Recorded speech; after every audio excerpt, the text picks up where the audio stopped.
And we welcome you into the Lion Country Kia Goon and Ironhead show, the Dear Goon on location. I guess we're both on location. I happen to be at our usual location, which is Quaker Steak and Lube, which, by the way, is still open for carry-out before restarting full dining room service. And yes, that will be good to go here coming up on Monday. Full menu and to-go cocktails also available until 8 p.m. You can call 814-237-5823 and get 20% off of your order if you mention the Goon and Ironhead show. Wings reheat easily, by the way, if you're looking to stock up for the New Year celebrations, however you may be celebrating. Delivery also available through DoorDash and through Uber Eats. So we encourage you to support Quaker Steak and Lube and all of the local businesses. We obviously want to give a big shout out to Lion Country Kia once again for all of the work they are doing during these difficult times for everybody. Also to Face John, a huge thank you for your support here of the program as well. Dear Goon, I trust that it was a Merry Christmas for you and yours. Yeah, very Merry Christmas. How was yours? Everybody all right? Yeah, we had a very early day on Christmas Day. Dear Reggie was up at 2 a.m. and just could not get himself back. We tried every which way. It's like 2 a.m. is just too early. We're not opening gifts now. You've got to go back to sleep. After 2 hours of this conversation back and forth, we decided, you know what, let's get up and eat some breakfast. So we snuck up. We did a camp out in our basement for our Christmas Eve, a new tradition that was suggested by Reggie, and we followed up and did that. So we had to cover his eyes to go up and eat our breakfast. Then we sit back down and open the gifts finally at 5 a.m. after 3 hours of please let me go do it.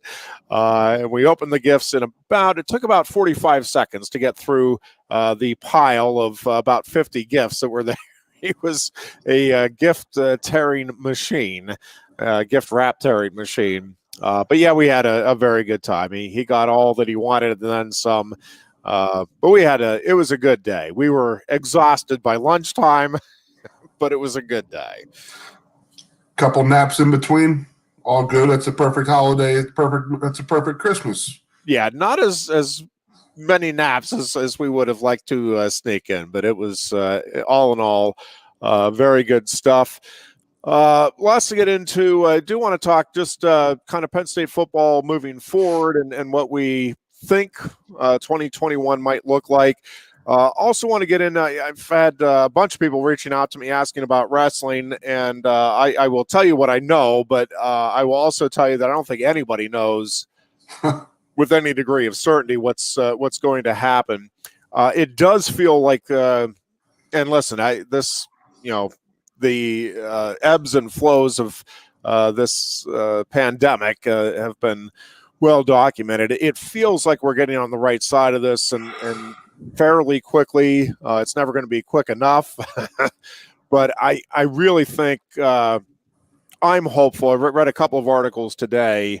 I'm hopeful that by March we're back to some sense of normalcy. And it sounds like if the vaccines are out there, the issue right now seems to be, and I mean, more need to be distributed, not out there for everybody's use. But the issue right now is getting everybody that has the vaccine available that should be getting it first, just to go through the process right now and get the scheduling. That seems to be the bigger issue right now than the vaccine getting there is just getting the vaccine into the people that need it and then ultimately want it as well. So we'll see, but we'll get into that. Obviously, we'll talk about the NFL and the playoffs, and do want to touch base just because we have not had a chance to since last Tuesday. Last Tuesday night, of course, was the Nittany Lion Wrestling Club's live event 4. And we did have a whole lot of fun, but some interesting storylines coming out of that event, I think, as well, that we'll touch on here. And, Penn State basketball, Penn State hockey as well. Hockey, obviously, on a break. I think better days are certainly ahead for that program. I think you saw, maybe a corner start to be turned there in that last series with Arizona State before the break.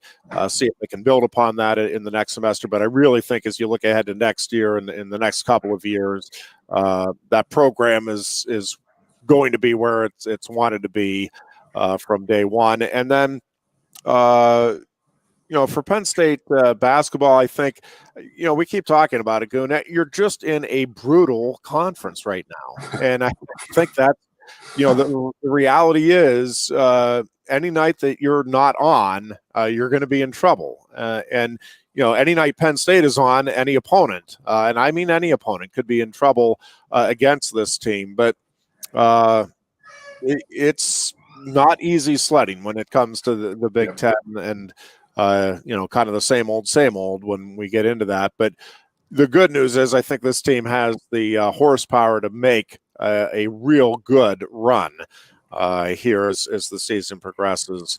But, the Illinois game, the second half was disappointing. I mean, there's no two ways around that.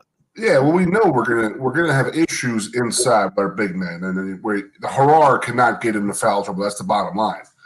And once he got into foul trouble, that's when Illinois' big boys just completely dominated the game.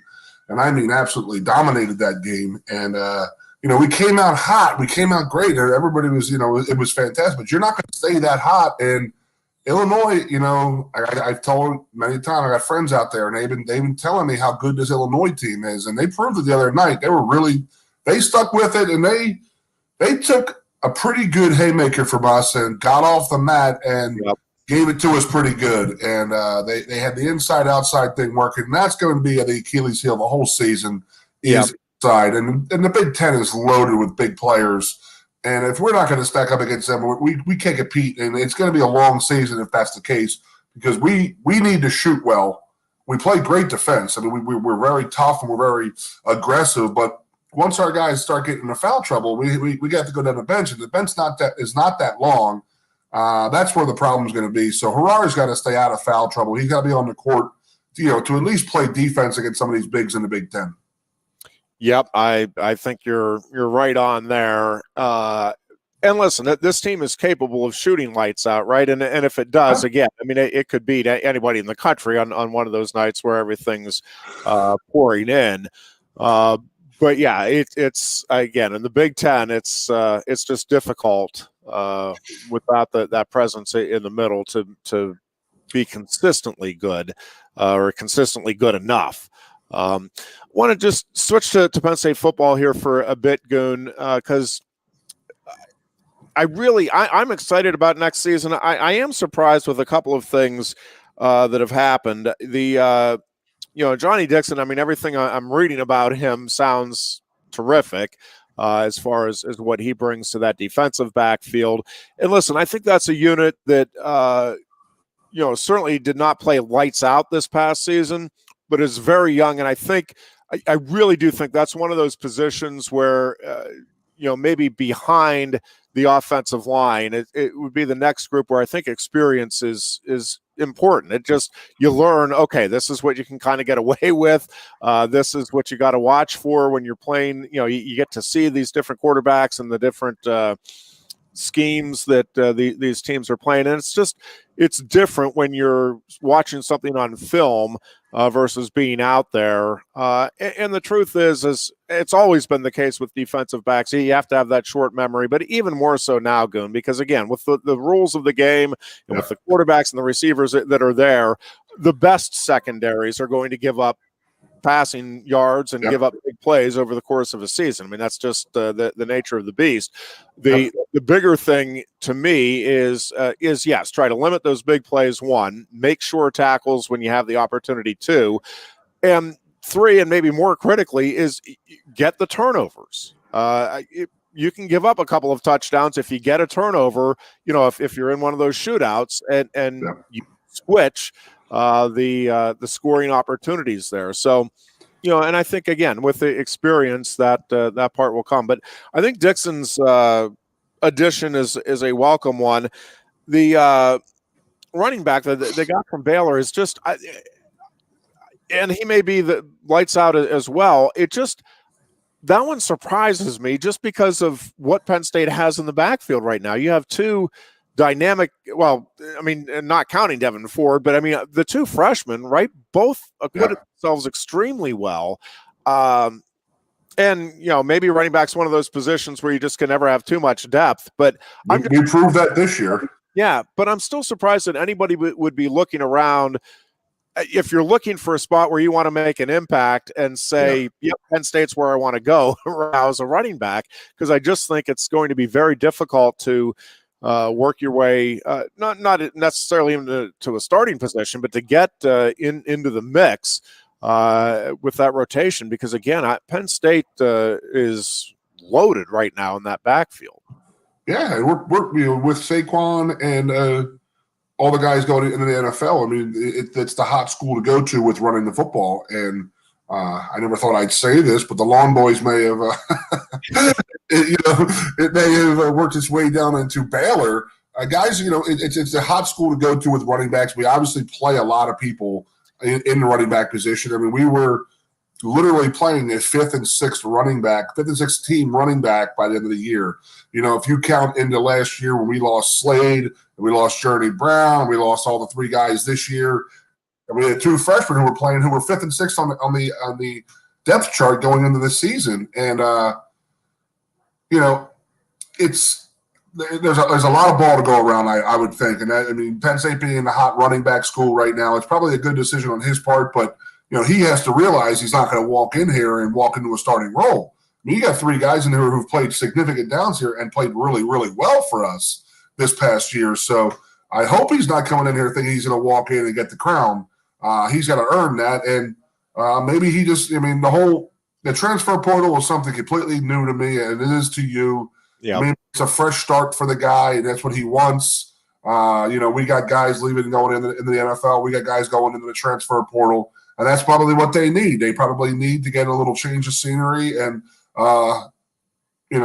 maybe they feel as if his time at Baylor was up, and he figures he could come here and we're pumping out NFL players. I mean, Journey was the fourth ranked running back going into the season according to Mel Kiper. I mean, he was going to be a first or second round pick. So I mean, you're going to have 3 first or second round picks in the last 4 years. Yeah. We're obviously a pretty good running school.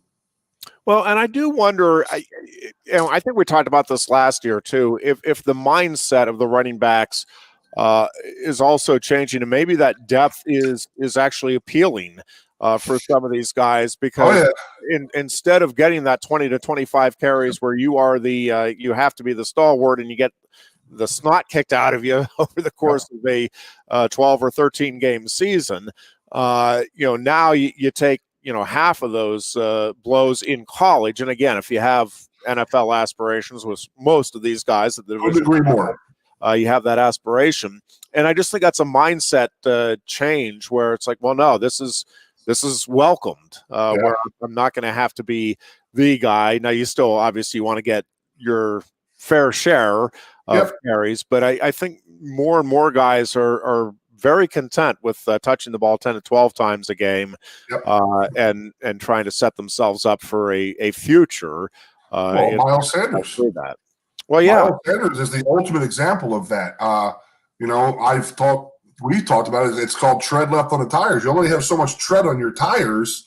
And, with him sitting behind Saquon Barkley for 2 years, watching Saquon star, and then he goes out there and has one great year, a fantastic year, and he goes to the NFL, and he's the top 5 running back in the NFL right now, fantasy football wise. I mean, there's obviously bigger, better running backs, but with what he does in the NFL, he's going to play a long time, and that's what he has to look at. That's what other people have to look at is, you can be a Wisconsin running back, a Ron Dame, have 48 carries a game and getting tackled 52 times 12 times a year, you're going to get beat up and worn down. So in the long run, it's better for these running backs to, not really completely blow themselves out in college, and they have some tread left on their tires for when they go to the NFL and they can play a longer time in the NFL. Yeah. And it is going to be interesting to see how, we've had obviously Antonio Shelton, on his way out, a couple coming in, and we'll see what happens over the coming months here in terms of. I'm sure we're not done yet with seeing both the coming and the going. And, we've talked about this before, and again, good, bad, indifferent. It is such a different world right now where all of these coaches, first and foremost, right, you are recruiting your own team each year. I mean, you are going back to the families, back to the kids, saying, this is still the right place for you, right? I mean, and, to some extent, to a much smaller extent, that was always the case, right? I mean, kids could always transfer, but there was, you could have to sit out. You'd have to, I mean, it was a hassle. And, generally speaking, it was not, I don't want to say it wasn't, it was uncommon, but it certainly was nothing like what you're seeing now. And now, again, if you're a coach, first and foremost, you are, again, trying to get as good of a read on your current roster as to who's committed and coming back and all in first, and then building second, and then third, you're going out and seeing who else can come in and help you. I just and again, I get it. You're getting paid millions of dollars, and it's you're the face of these universities, and it's life-changing money and all of that. I understand all of that, but man, the amount of time now that these football coaches have to spend not coaching and recruiting, again, has always been a big part of it. But you didn't have to recruit your entire roster each year, and that's just the case. And again, it's the reality. I like it, don't like it, indifferent. And I will say, my expectation, Goon, I was talking about this with a buddy over the weekend. I think you're going to see more coaches burn out more quickly than you have. And again, can you afford to burn out when you're getting $5-6 million a year? After 5 years, you can afford to burn out. But it's always been a high stress job. I mean, again, Joe Paterno, you're relying on 18 to 22-year-old decision making for your livelihood. Good luck with that.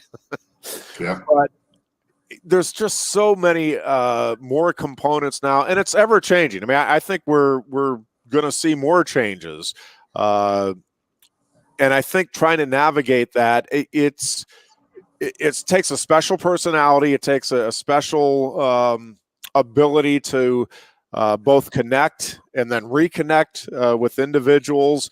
And I just think eventually it takes its toll on you. I just don't see how it can't. And, I know Nick Saban recharges the batteries every summer, and he's talked about that, the importance of it. But it's getting harder and harder, I think, to do that, Goon, for most of these coaches, and feel like they're not falling behind their fellow coaches. Yeah, I mean, I'm going to sound like Mr. Boomer here. I'm a 48-year-old boomer is what I sound like. And it's just disappointing to me because these kids are losing the college experience. I mean, I'm a Penn State football letterman. Okay, now I got guys that are coming in here like 10 years from now. We go into the Letterman's Club and hang out and this and that. You're going to have a guy who played one football year here. That's just going to be weird to me, or you're going to have a guy who plays here for 2 years, goes somewhere else, becomes a letterman there, and then or are you a multiple letterman to different universities?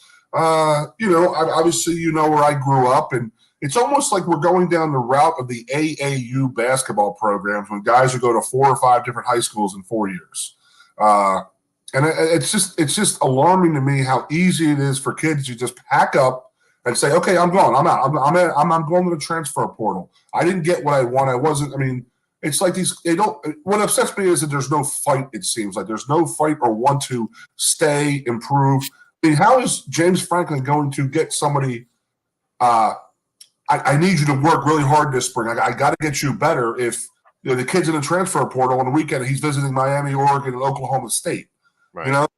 Is he even working? I mean, that's what we don't know. We have no idea. Okay, so somebody is in the transfer portal. He's still on scholarship to Penn State, correct? So is he eating and working out with our team? I don't know. Is he visiting places on the weekends? Is he taking Penn State classes? There's just so much we have no idea about this portal thing. And it's. I told you from the start, it really scares me because it's just easy. It used to be easy for coaches to leave, and that's where this comes from. It gives a little bit of more power to the player, and I understand that, but I don't want to see it exploited. Seeing guys go to 3 or 4 different schools, you're not getting the college experience that you or I had. Maybe that's not, maybe we're just old school, we're just boomers, and well, that's not what we want anymore. If that's the way it is now, then that's fine, but I don't agree with it. I don't think you're developing players. I mean, you're just developing players, and if they're not happy, I talk about it all the time. I came to Penn State in 1991. There was 25 or 26 offensive linemen in that room, and 16 or 17 were in the NFL. Yeah.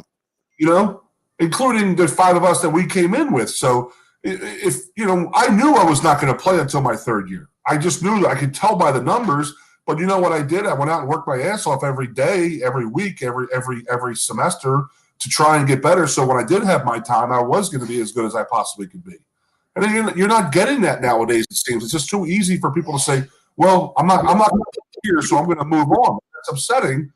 And it's tough for coaches. You're exactly right. I mean, think about that. You have to recruit the same kids over and over and over. Hey, come back. We want you to come back, or we don't want you to come back. Go somewhere else. But it's just a really, really, really, and you are 1,000,000% right in saying that these coaches are going to burn out. I mean, Joe's 409 wins. I don't think anybody will ever even get 300.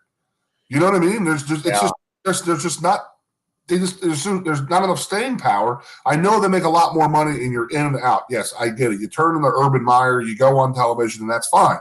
But for a person to stay for 20 or 30 years at one university, those days are completely over, man. Yeah, for a variety of reasons. I mean, one is the pressure to win. So if you have a couple of tough seasons, the administration and the fan base may be ready to, all right, let's go find the greener pastures.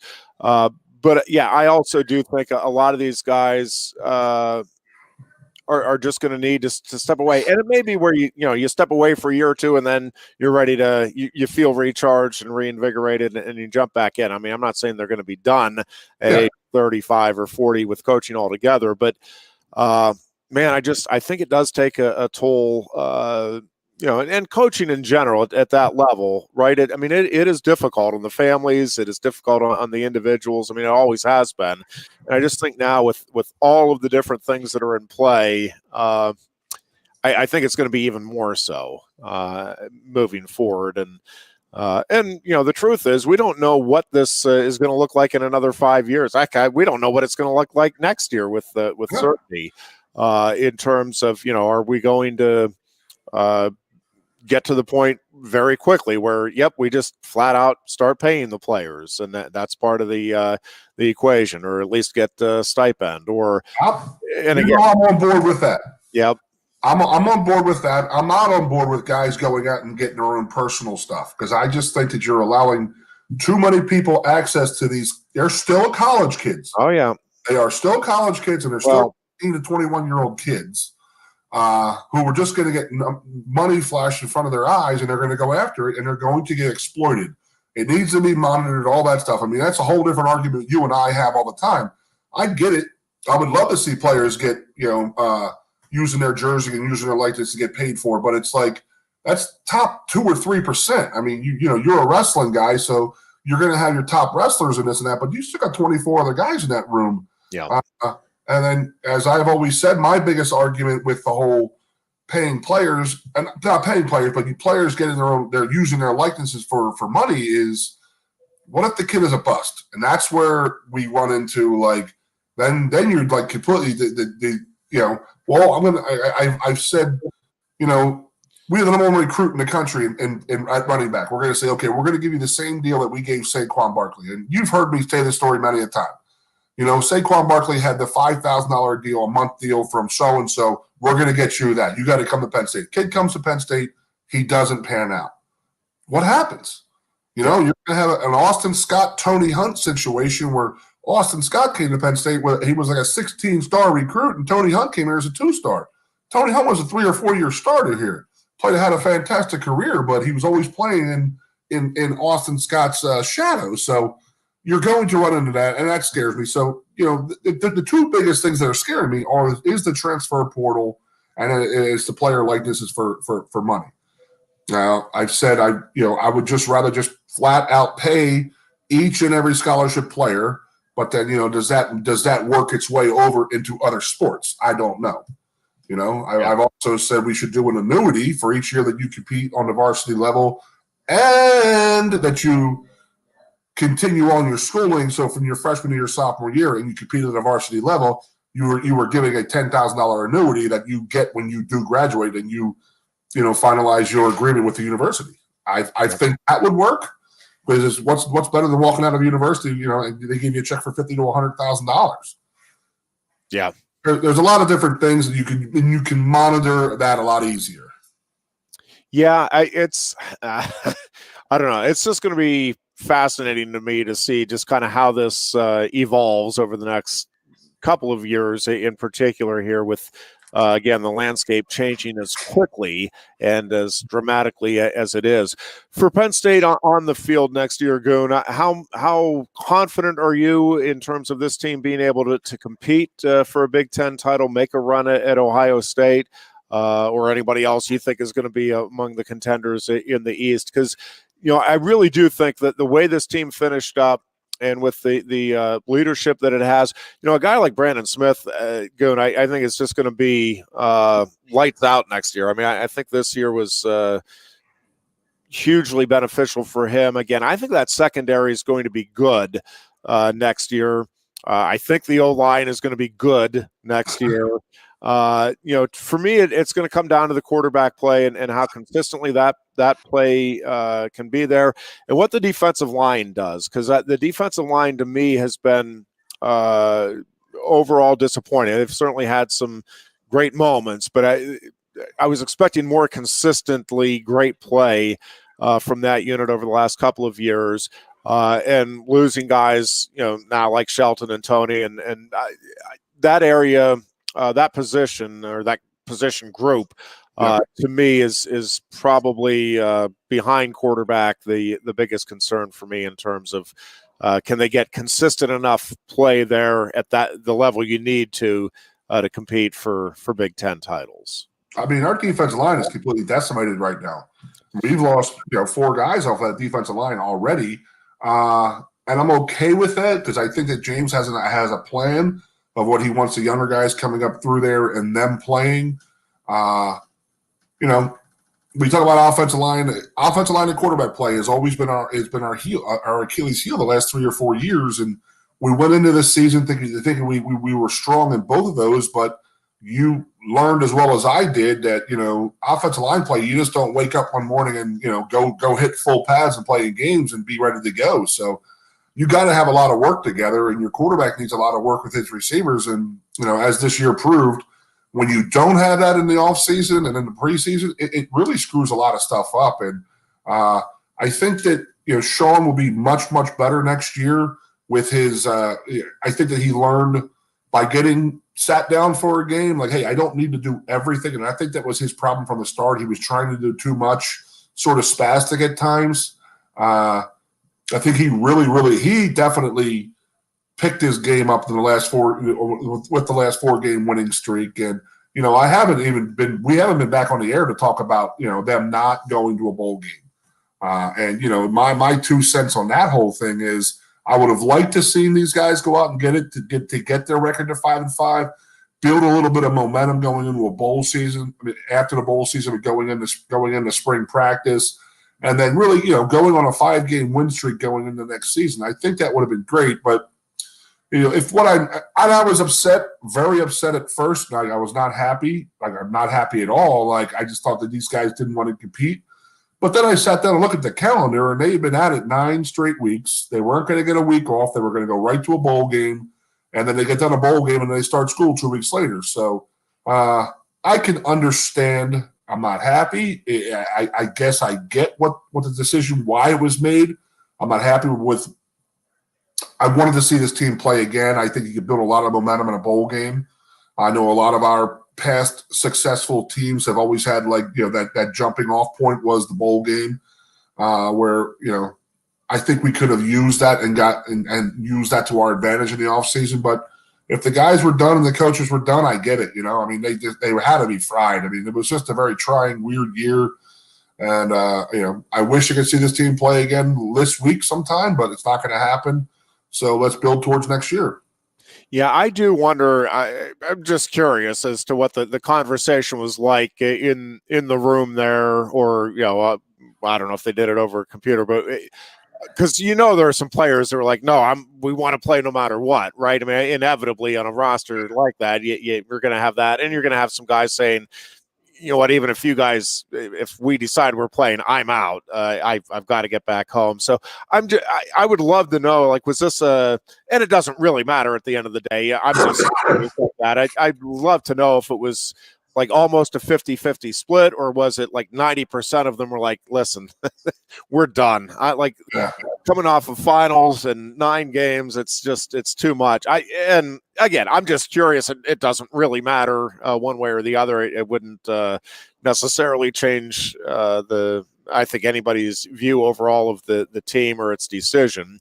And there are some people that are still very, very upset, and others that are completely understanding. I tend to be more understanding, I guess, just because I'm trying to be more understanding of everybody and the decisions they're making during these unprecedented times. And Chris and I talked last week, Goon. It's one of those things where, yes, everybody was gung-ho. We want to play. We want to play. Finally, they get the green light. Let's go play. And now they're saying, nope, we want to pull the plug after 9 games. But until you've been through it, and again, it's not just the 9-game grind of a season, which that is, I mean, a 9-week grind is significant in and of itself.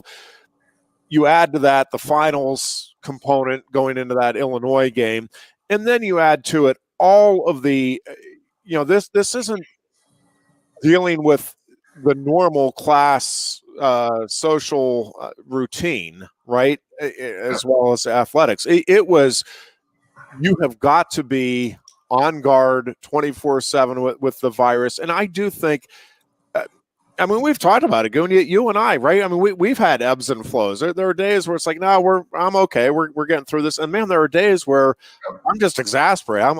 I'm ready to just throw down with somebody, anybody, anywhere, because it just is too much.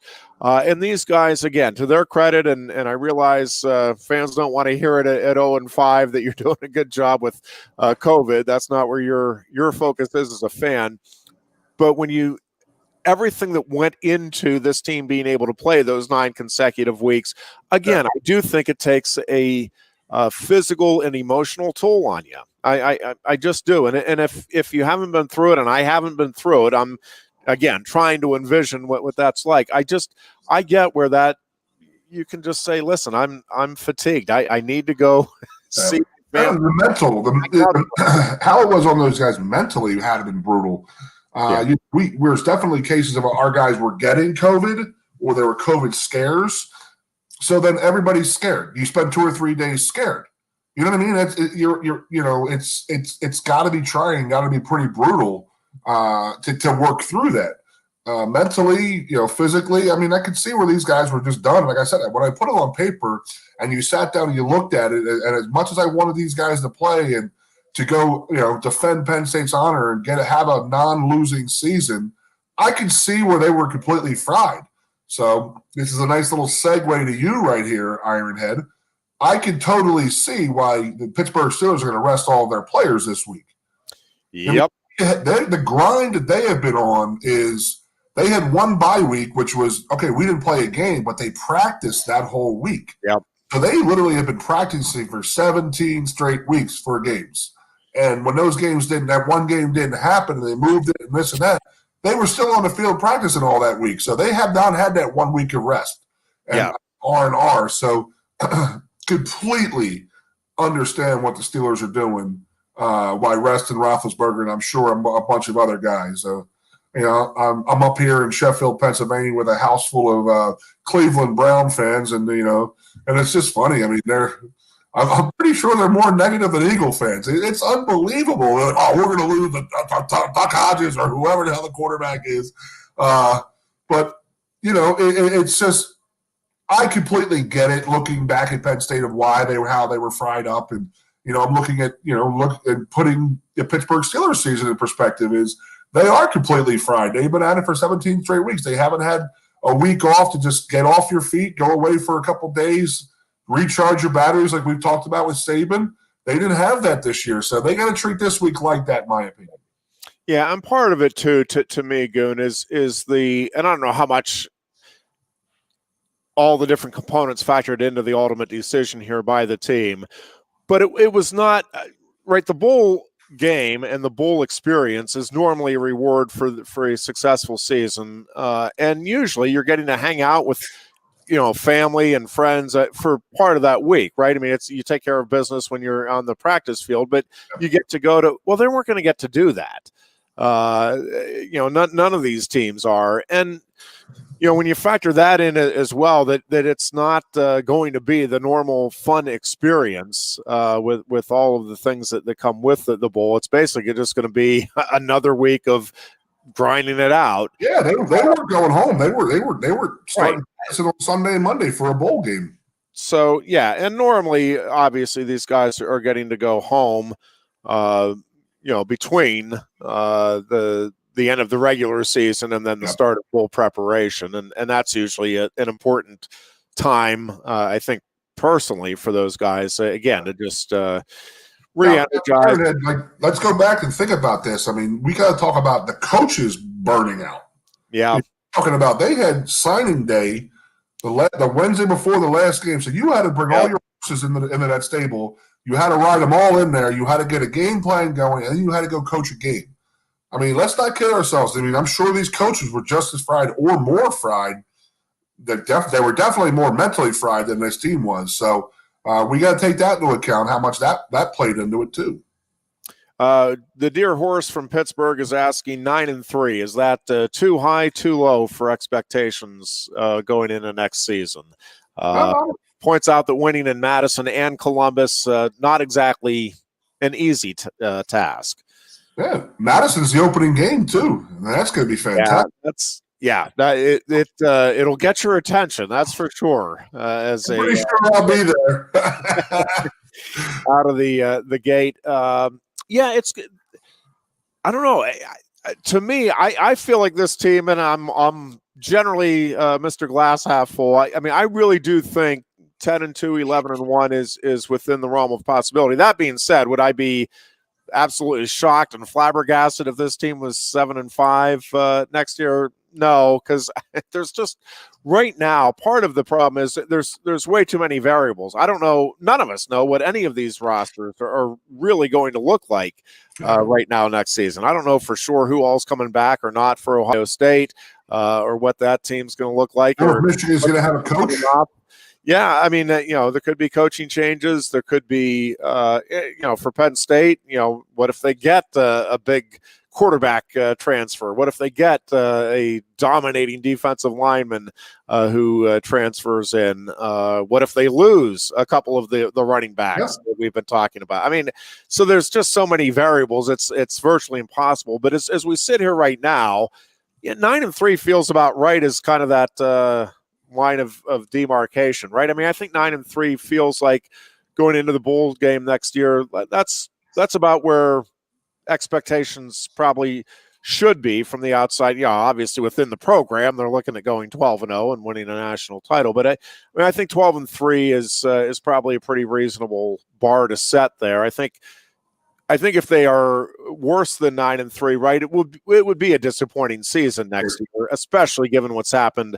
The previous 4 seasons here before this one, and then coming off of this one. And I think anything over 9-3 would feel largely successful. Yeah, it's good. Right? It's a good number to start your over-under on 9 wins. I agree with that number.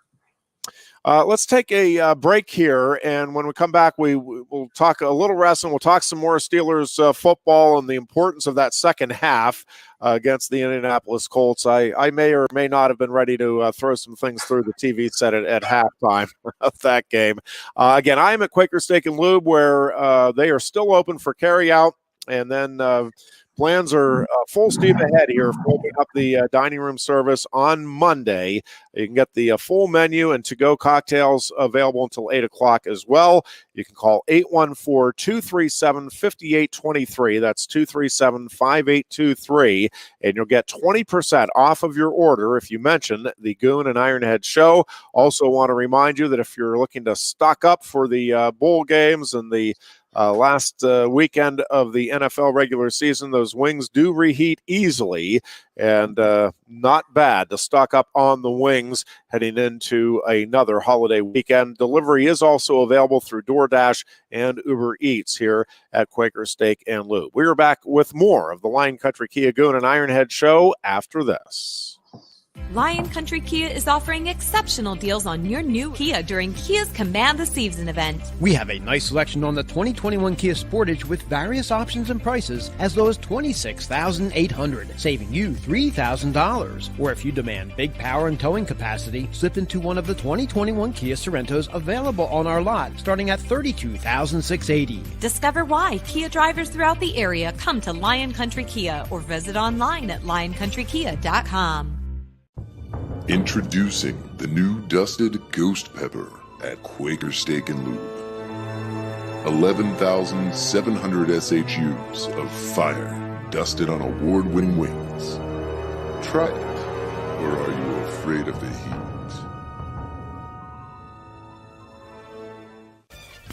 Who wants to turn $20 into $500? Support our local restaurants this holiday season. Eat in or dine out, from French fries to lobster.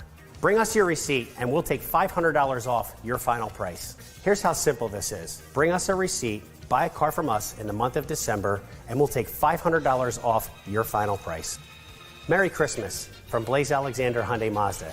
Support your local restaurants and servers. And remember, tell them Johnny sent you.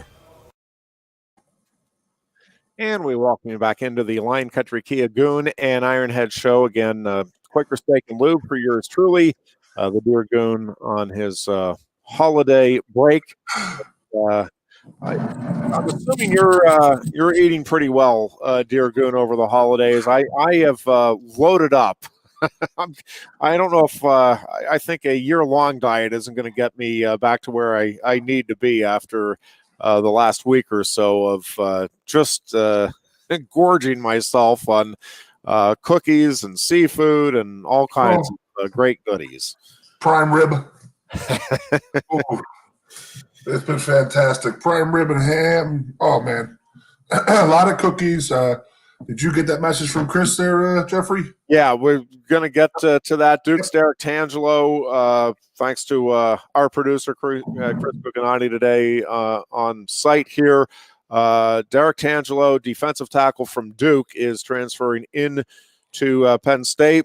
Overall grade of 75 plus in every year, 68 total stops made, 4 forced fumbles, 32 total quarterback hurries, which for a defensive tackle is pretty significant, and 5 sacks. So, again, that's part of the equation here. Is it's just really difficult right now to kind of figure out what this is going to look like next year and really put expectations together for Penn State or any team. You know, the other part of this, Goon, is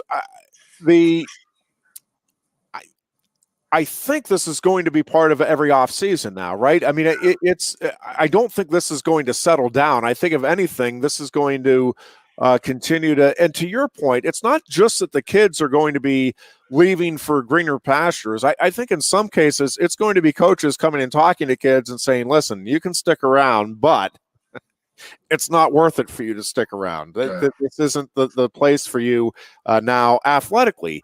And the difficult thing here is, and again, this is just part of the nature of what it is now, big-time college sports I'm talking about, in particular football and basketball. But if you are not producing, right, and these guys, their job is to get this program as successful as it can be for their own job security. Yeah. I mean, there are kids that are essentially going to be run off. I'm not a big fan of that at all. And who made that mistake? The coach, correct? Correct. They're the one who went out and they offered a kid a scholarship, but he didn't pan out. So okay, well I screwed up, so you're leaving. I don't agree with that, because I played with too many guys who were busts who, they spent their time, did their time on the scout team, and they played sparingly, who were supposed to be great players, and it didn't pan out for them. But they weren't kicked off the team, and I don't like that aspect of it as a former player personally. It's like, okay, you offered me a scholarship, I didn't pan out for you, but I'm still in school. I'm doing well in school. I'm not a troublemaker. I'm not getting in trouble and this and that, and you're just going to kick me to the curb because I'm not good on the football field. That's professional athleticism right there. That's you're no longer in the college ranks anymore. And I know that's what we're saying. That's where the route we're going down. And it scares the living hell out of me. Yeah, and again, it's a lot of these kids are just leaving on their own. I mean, I don't want to make it sound like everybody's just being chased off, but good point. In some cases,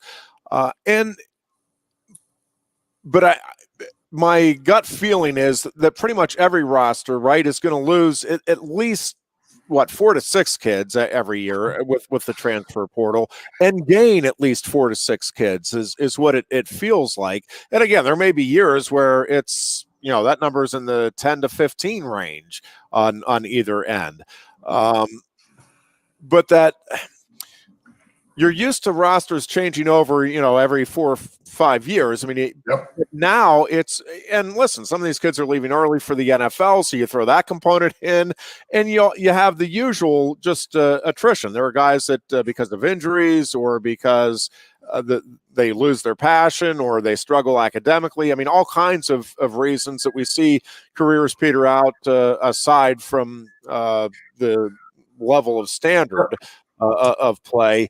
So you factor all of the usual things in, plus all these other things now. And listen, the other part of it is, and to what you've been talking about, is there are going to be guys that, okay, I'm making a name for myself, and I got on a couple of sports centers with my phenomenal plays, and now maybe I think I can market myself better by going out to a USC or a UCLA, or I can go to a Miami or a bigger city, right? If I feel like my marketability, I mean, that's going to be a factor for some. I don't know how many. I don't know if it's, but there's going to be some kids, right? They're going to be looking around and, I don't think I can market myself the way I really want to in whatever area it is. The other thing I wonder about, Goon, and I just wonder, I don't necessarily think this is going to be the case, but I do wonder, because you have, like, Penn State basketball, when it made its last NCAA tournament run, right? It was a team that grew up together, right? I mean, it was a senior-laden team, and there just aren't a lot of those in big-time college basketball where you have a group coming together and staying together for 4 years, 2 classes that come all the way through. They just, if they're, Kentucky, lucky if you have them together for more than one season. And so I think Penn State had an advantage there because of the experience. I do wonder if, and I just don't think college football is going to give them a fair shake, at least the way it is right now.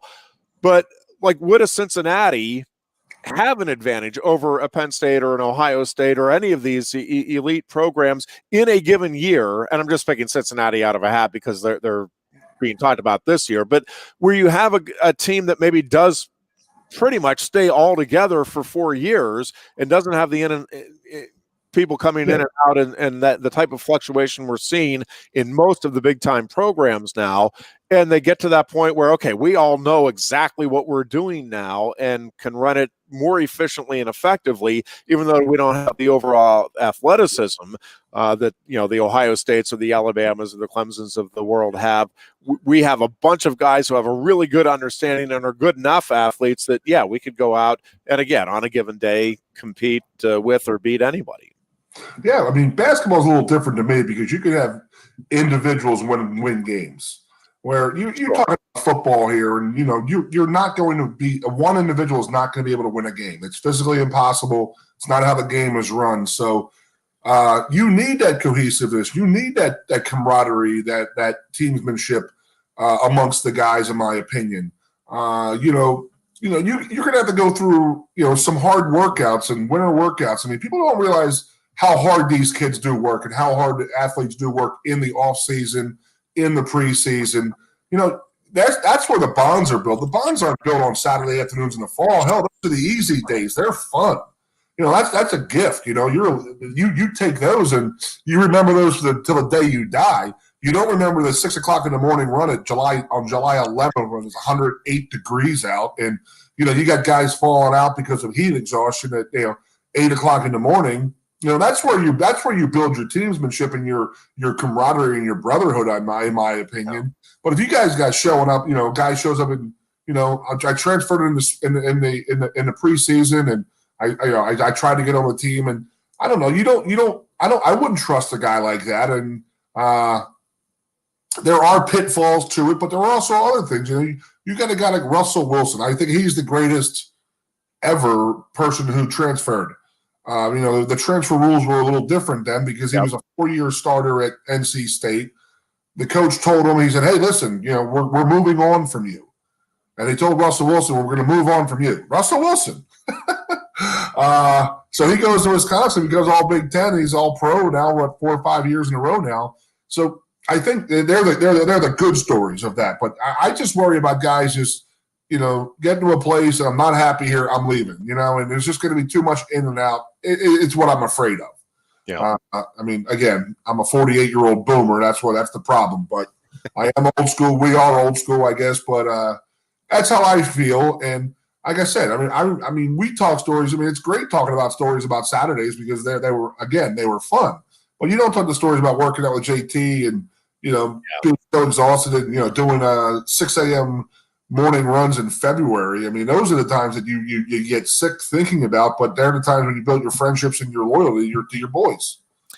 Couple of things just real quick on the wrestling front. The plan right now is for the college season to start on January 15th for the Big Ten. It is looking like it's going to be a conference dual only season, and then followed by the conference tournament, and then the NCAA is obviously all without fans, is at least the current plan. But stay tuned. I don't think anything is set in concrete. To my knowledge, and this could have changed early this week, but as of last week, the coaches don't know what the schedule is. I mean, they know January 15th is right now the tentative go date, but no word on the schedules, what that's looking like, and who, what days the different matchups are going to be on just yet. So, Jeffrey, everybody's right now trying to work through that. Yeah. Are they practicing through the winter? They have been. Yep. They're been practicing. That they've been dealing, with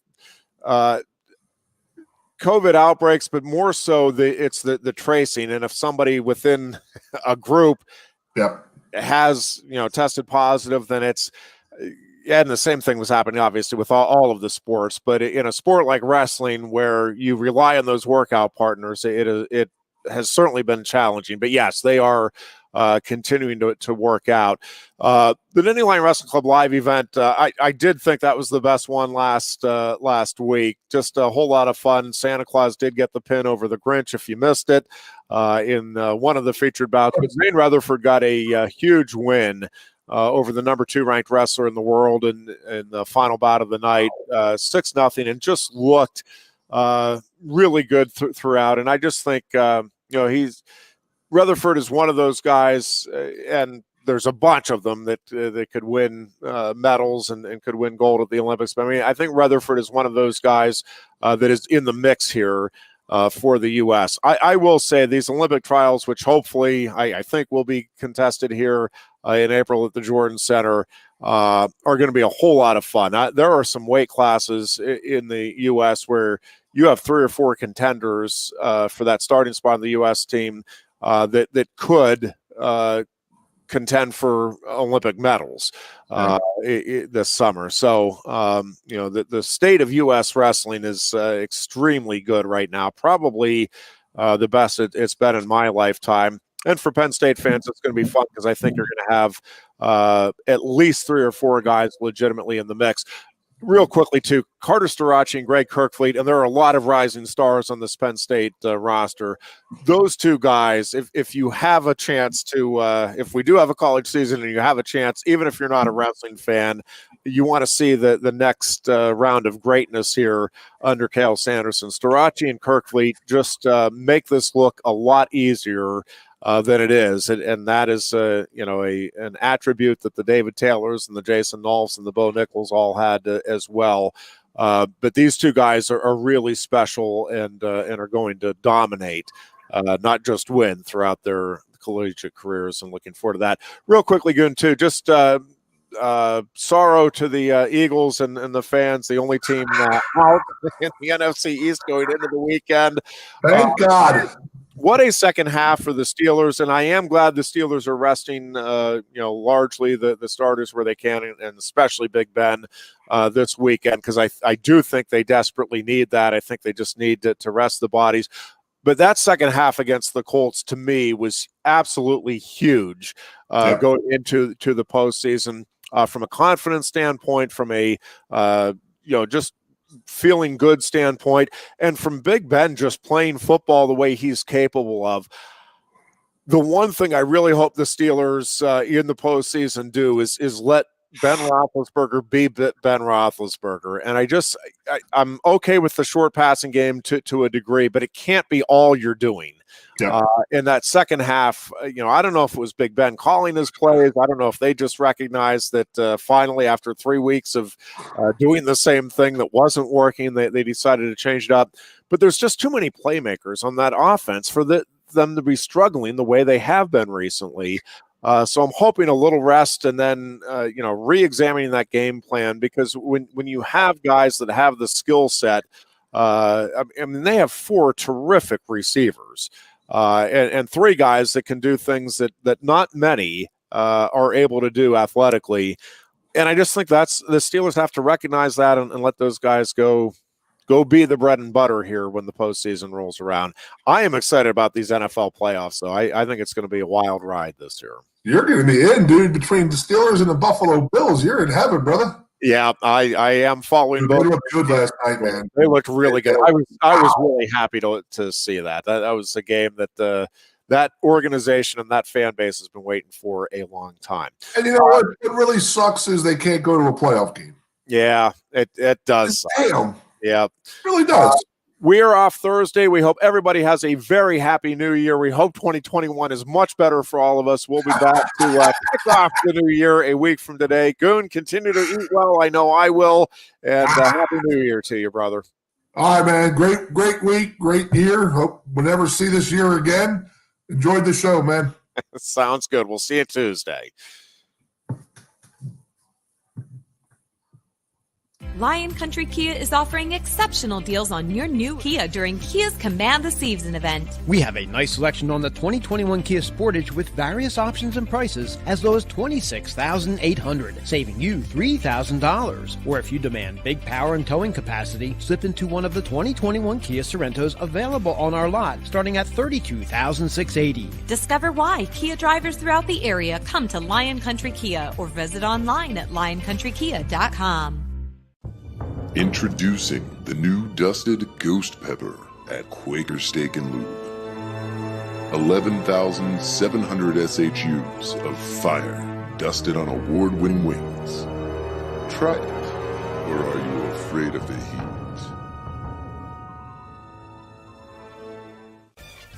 Who wants to turn $20 into $500? Support our local restaurants this holiday season. Eat in or dine out, from French fries to lobster. Bring us your receipt and we'll take $500 off your final price. Here's how simple this is. Bring us a receipt, buy a car from us in the month of December, and we'll take $500 off your final price. Merry Christmas from Blaze Alexander Hyundai Mazda. Support your local restaurants and servers. And remember, tell them Johnny sent you.